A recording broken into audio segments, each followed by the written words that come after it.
Hello ladies and gentlemen, and well, I just decided to open my curtain right now, and this is what I saw. I'm sorry for the bad quality. I'm inside right now, but I'm showing you the best I can, and it is freaking stormy in here. In Guelph, I'll just say that, yep.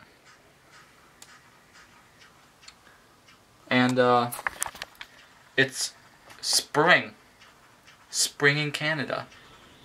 Just fantastic. Yeah, just great.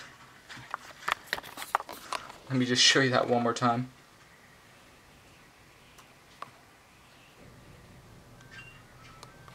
And see you guys later.